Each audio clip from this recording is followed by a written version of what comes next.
drive. Tatum the finish. It is Banner 18. The mission demanding is mission accomplished. What's up, everyone? This is Noa Dalzell, and I'm here with a brand new episode of You Got Boston, new Celtics podcast on CLNS, and here to react to the big news of the day. Recording this very late on Wednesday night, so this will be out on Thursday. But the big news is that the Celtics have signed Lonnie Walker to an Exhibit 10 training camp deal. And this is not something that I was expecting. I think I pretty much assumed that the news would be all wrapped up as far as new offseason content in the coming weeks. Certainly expected that Lonnie Walker would get signed this summer, but thought that it would be for more than a training camp deal. So we'll talk about all of that today, about Lonnie Walker, about what he might bring to the Celtics team, how his Exhibit 10 contract works, and just what this could mean for Boston. I will start off by saying I could not be more high on Lonnie Walker IV. I'm sure you'll hear lots of different people's takes and perspectives, and there is obviously a reason why he hasn't been signed to this point. He's not a perfect player, but I think for what he is, which will be effectively the last roster spot if he gets that, I think the upside is really, really high. So we'll talk about all that today. We'll also talk a little bit about Jrue Holiday. He did an event at Raising Cane's that I was at alongside David Ortiz, just kind of talking about his relationship with the city, winning an Olympic gold medal, and just what his summer was like, because this is really our first time hearing from Jrue since the championship experience. And so that was fun to just be able to chat with him today in downtown Boston. So all that is coming in this episode. Please do subscribe. It's You Got Boston on YouTube. You can also subscribe to CLNS Media, CLNS All Access. And then if you want the show on Apple or Spotify, you can just search in You Got Boston, my name, Noa Dalzell, and subscribe on Spotify or Apple Podcasts as well. So do subscribe. The show will be coming out even more frequently starting next month. Media Day for the Celtics is September 24th. So we're literally already less than a month away from Celtics Media Day. And then we'll have so much coverage, you'll get sick of it. So I'm really excited for the fact that this offseason feels like it was so short. We had the championship, obviously the finals, we had, Vegas Summer League, the draft, all that. Just a couple of weeks here with a little bit less going on since the Olympics. And then we get this surprise signing late Wednesday night. And that's the Lonnie Walker is joining the team. And so I'll start off by just sharing my initial thoughts. So Lonnie Walker, he's 25 years old. He's been in the league for 6 years. He's been on the Spurs, the Lakers, and the Nets. He's somebody that is clearly can be a very good scorer. He shot 38% from three last season for the Nets. For his career, he's averaging 9.8 points per game on 42.2% shooting. So he's never been super efficient, and I think that's maybe one of the knocks on him. But he's also somebody that can score when given the opportunity. He had 8 games last year where he scored 20-plus points. He had 17 games of 15-plus points, and he started over 75 games in his career. So this is not your average Exhibit 10 signing. And what an Exhibit 10 contract means is that it's a training camp deal. So he's going to compete for a training camp spot. If he doesn't make the team, but they send him to Maine, he gets a $77,000 bonus. So he gets that opportunity, at least to be able to get some guaranteed money, but this is not a guaranteed contract. So at first, when this news broke, Adrian Wojnarowski from ESPN shared that this was a 1-year contract. I assumed this was a veteran minimum 1-year deal. And then more information came out later. Shams Charania from The Athletic talked a little bit more about what this contract actually was, and it's an Exhibit 10. And it's not a contract that you would expect somebody of Lonnie Walker's stature, somebody that is, basically a double-figure scorer in his career who's not even in his prime, to have to settle for something like that. And to be honest with you, it's a little bit of a mystery to me why he was not able to get a bigger deal. I'm assuming that if he took this contract, he wasn't offered a veteran minimum elsewhere, unless he felt like where he was offered a veteran minimum, it wasn't a good place for him to grow. But the first thing that I want to say is that I think that this is a reflection of the Celtics and kind of the championship culture and just the culture in general that they've built for players. And I bring up Svi Mykhailiuk as a really good example of what playing for the Celtics can do for somebody, because he is a guy who was barely in the rotation last year. He shot well when he checked in, and he was always ready to go. But for the most part, he was a stay ready guy, right? He was a guy sitting on the bench, a guy that really wasn't performing a whole lot. Certainly not in the rotation during the playoffs and not really during the regular season with some exceptions. And Svi Mykhailiuk just signed a 4-year, $15 million contract with the Utah Jazz. And so it's a great data point, and it's a data point that the Celtics front office can point to show, hey, you come here for a minimum deal. Svi was a guy that, I wasn't sure if he was going to be able to make it in the NBA much longer, kind of bouncing around from team to team. Wins a championship, shows that he's a good locker room guy, probably gets rave reviews from everybody that in the Celtics organization. I know that when I asked Brad Stevens about O'Shea, he brought up Svi on his own accord, just wanting to bring up what a great guy he was and how he belongs in the NBA. And next thing you know, Svi gets a $15 million contract, right? It's a kind of dream come true type of thing. And so Lonnie Walker maybe is looking at the Celtics as a stepping stone to getting that bigger deal. In one hand, you can get that championship caliber experience. You can be around these great players, learn from the best defenders in the game when it comes to guards between Jrue Holiday, Derek White, and even Jaylen Brown as a point of attack defender. But also, on the flip side of that, I'm surprised that he wanted to go somewhere where he is going to be so deep in the rotation. You would think that there's somebody somewhere else that he can go and get a veteran minimum deal, a team like the Pistons or a team like the Hornets, and maybe actually get some minutes. But he hasn't really been able to find that home, and he's talked about wanting to find an organization where he can stay long term. And so far, it hasn't been any of the 3 teams that he's played for. Initially it was the Spurs for 3 seasons. He played for the Lakers. He played for the Nets. And he just hasn't been able to find a place that, is his and somewhere that he can be for his career and to sign that multi-year deal so that he's not just bouncing around from, organization to organization, which is obviously not the ideal for any player. And so he lands in Boston, and it's a training camp deal, and he's definitely going to be the talk of training camp. I was already thinking today, this is going to be in a weird way, kind of a lackluster training camp in a sense, just because you literally have your entire team coming back from last year. And so you don't have like the new characters, the new people you want to meet, the new faces. Instead, you have a bunch of returners that you already know that you're going to ask them about repeating, right? But that's just an unusual circumstance. Now there's a guy who clearly there's going to be a lot of interest in talking to Lonnie Walker, getting a sense for why he chose Boston, what the situation, the setup is here. I don't know if there's an implicit promise or if there's an understanding that this is an Exhibit 10 that's likely going to turn into the 15th roster spot, or if this is just he's one of the guys that's going to be battling for that spot, and the implication is that he's going to be in the G League. I mean, I can't imagine him in the G League at this point in his career. Certainly would not have been my guess going into this offseason that Lonnie Walker was heading to the G League. But you just never know. I mean, sometimes things just don't shake out fairly, or, some guys just make a couple of bad business decisions. Maybe he had an offer at one point that he turned down. I think about O'Shea Brissett. O'Shea Brissett had a player option to opt into the second year of his contract with the Celtics. He could be a Celtic right now on a minimum contract. And I don't know if he has those kinds of offers available right now, or if he could go back in time, if he would want to sign.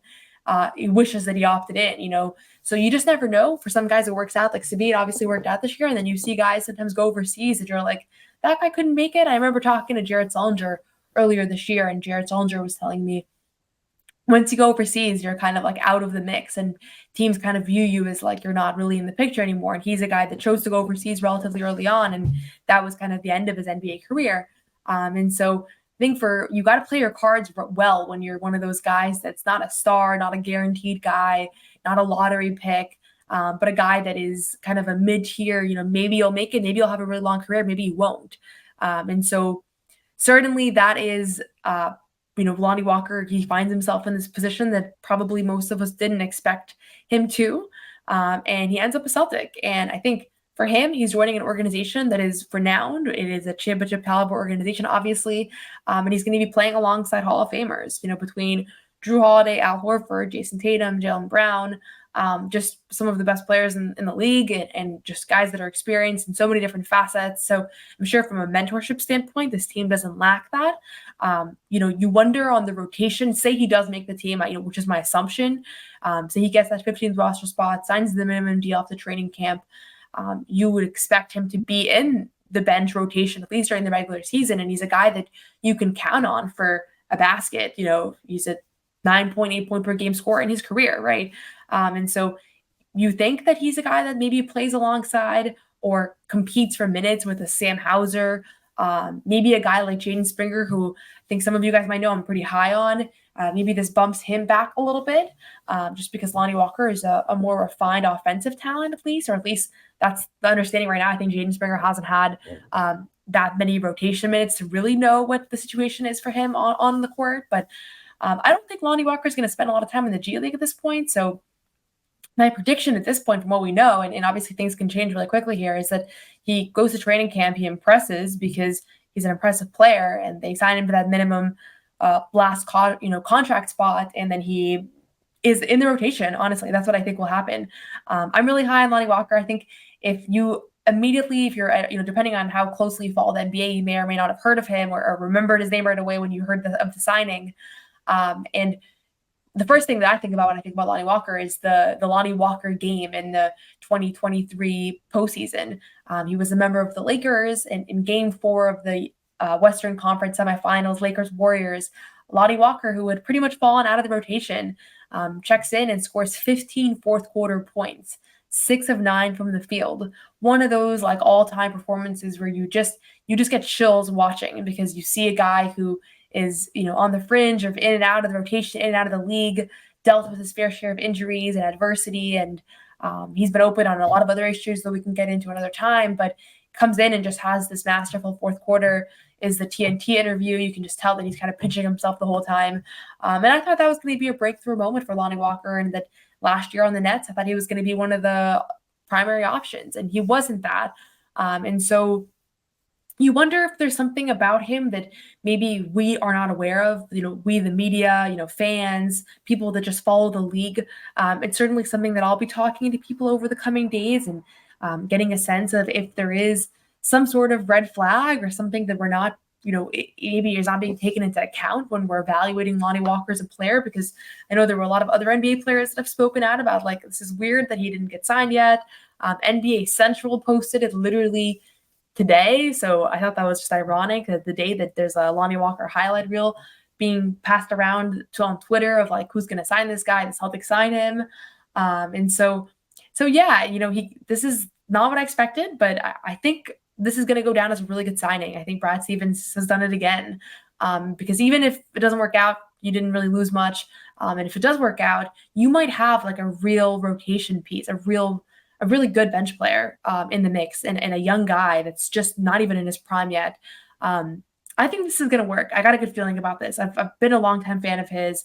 I feel a little bit like I felt when Jrue Holiday signed, but like obviously to a much lower extent, but just the guy that I've really taken a liking to, a guy that I've really liked his game, like the way he conducts himself, the way he talks, the way he, addresses the media and all of that, the way he just kind of carries himself in his work ethic and everything that I've seen from Lonnie Walker over the last few years, I've really liked. I was looking forward to following his career this year, regardless of where he landed. And I got the Woj notification, clicked on it, saw it said the Celtics. And I was like, no way. Like, how is this possible? How do they keep doing this?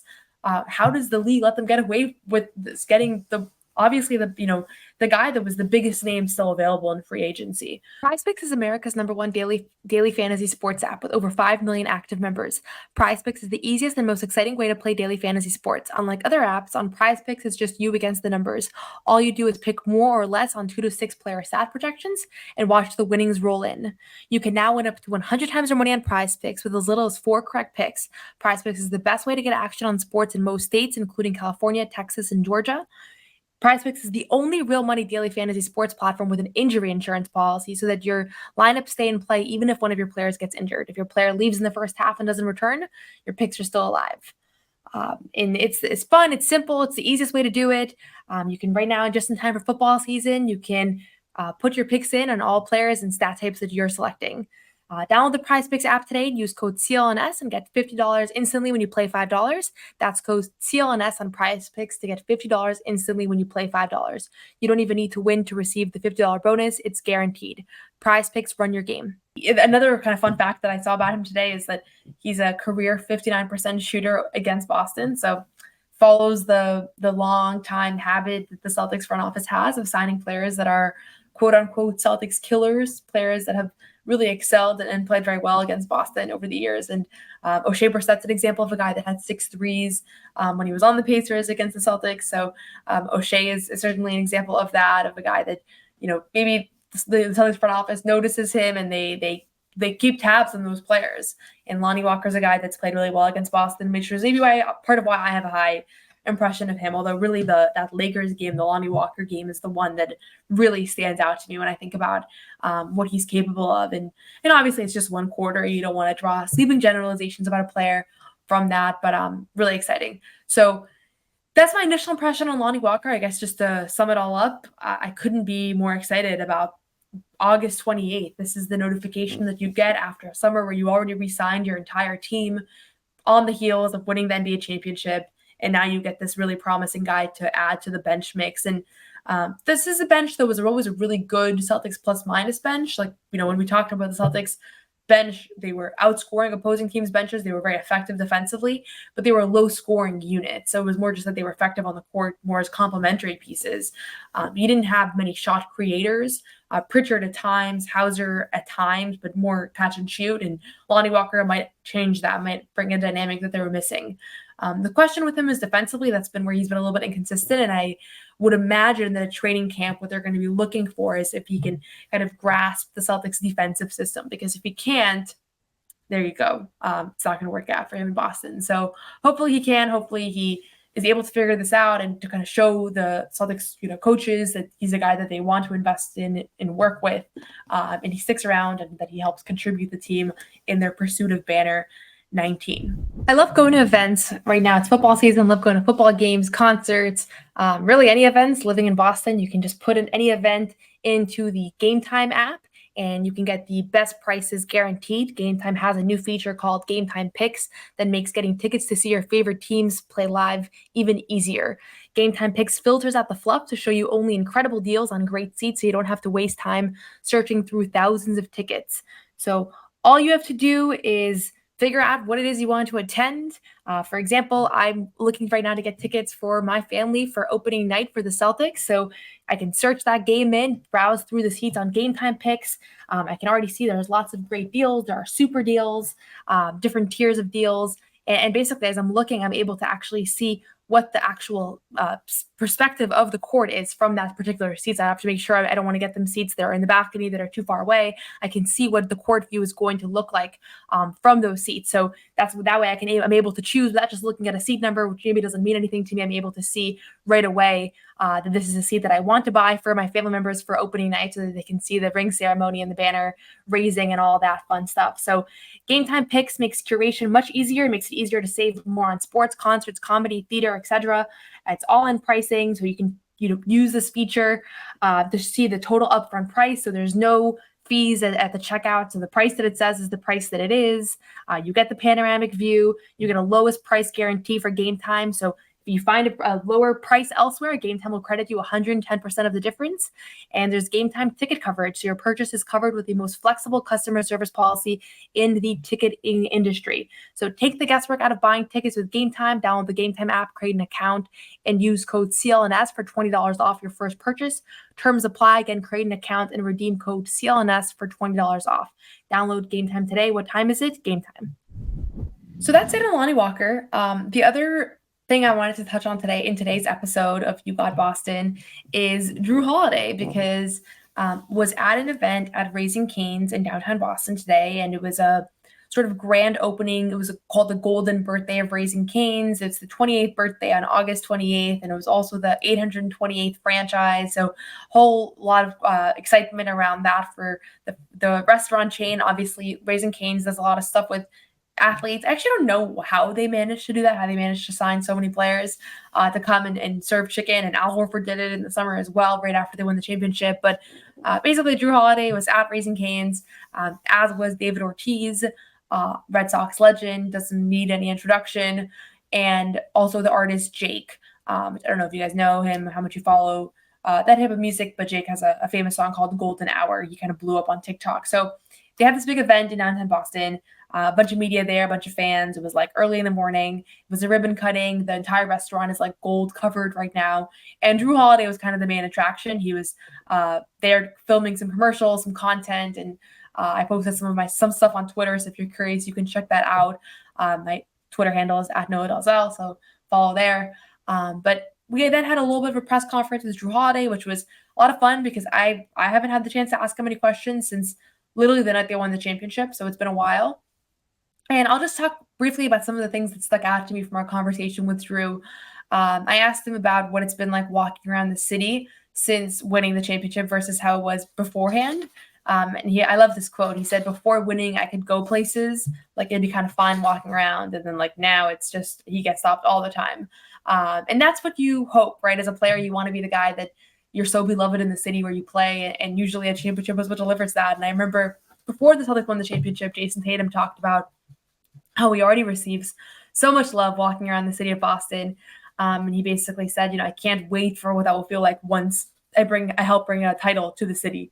And now they've done that. And I think that none of those guys, none of the members of that title team will ever be received the same in the city. Probably will never have to pay for a meal. Will probably be stopped for photos and autographs everywhere they go for the rest of time, really. I mean, I saw the way that David Ortiz was received. Obviously, he's a pretty unique legend in his own right, but that's just the way that it goes when you help deliver a championship to a city that loves sports as much as Boston does. So Jrue was asked a couple of things that stuck out to me. Jrue was asked about the Olympics, really reflected on what a great experience that was. Mentioned Devin Booker and Steph Curry as two players that were just really easy to play with, guys that he was able to easily develop chemistry with. He mentioned Anthony Edwards as the biggest trash talker in the Olympic team. Probably doesn't come as a surprise to most of you. And then the other thing was that he was asked to compare the gold medal and then the championship, which is never a bad problem to have, that you're being asked to compare probably the two greatest feats that a basketball player can achieve. He achieved them 2 months apart. And he said that winning in Paris was awesome. It was very unique, especially because it was against France in France. So he said it was kind of like an us against the world type of thing. But he did say winning here was amazing. I'm not sure anything tops that. So it does sound like the championship trophy the championship hoisting. Well, I guess, yeah, I guess the trophy was hoisted. I'm recording this at 1 a.m., so apologies. But he did kind of discuss just like the parade was so crazy. The whole thing was so overwhelming that he's still kind of riding a high from all of that. So it was great to hear from Jrue. He was his usual friendly, good mood, just reflecting on what a summer it's been for him and for Derek White and for Jason Tatum as well. Jrue was asked about Tatum's DNPs and whether he talked to him about that. And he said, Tatum is fine. He's a professional.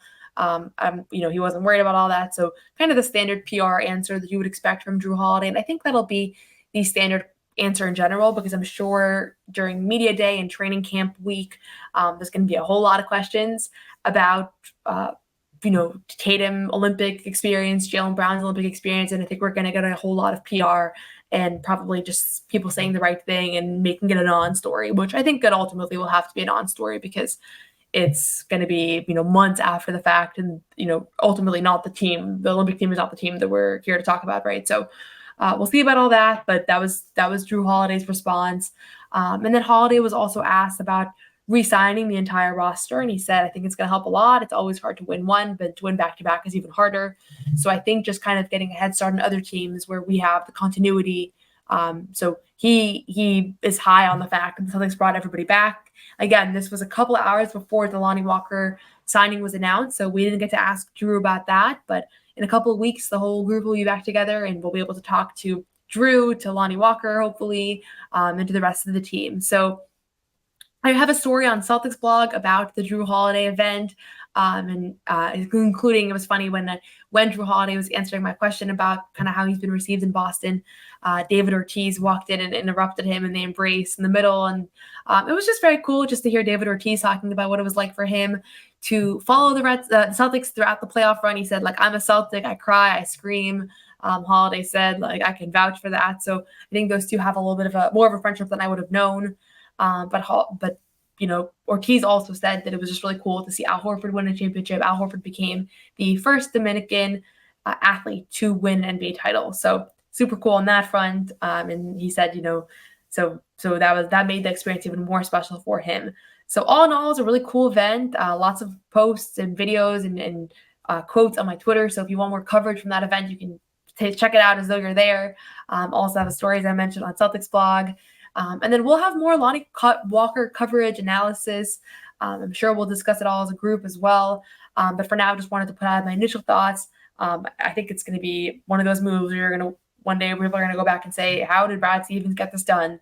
And nobody's going to really know. And the same way that we look now at the Derek White trade, obviously to a lower extent, I don't think the ceiling is quite as high, but there's just no risk. So you gotta give Brad kudos for continuing to make good moves one after the other.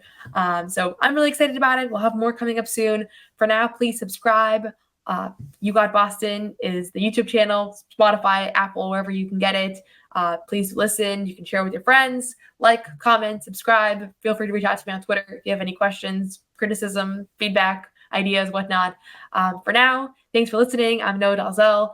Cover the Celtics for Celtics blog and SB Nation and CLNS Media, and also cover the WNBA. So have a great rest of your day and your weekend. I'll be going live on Sunday, so check back in and we'll answer any questions you might have on Lonnie Walker or anything else.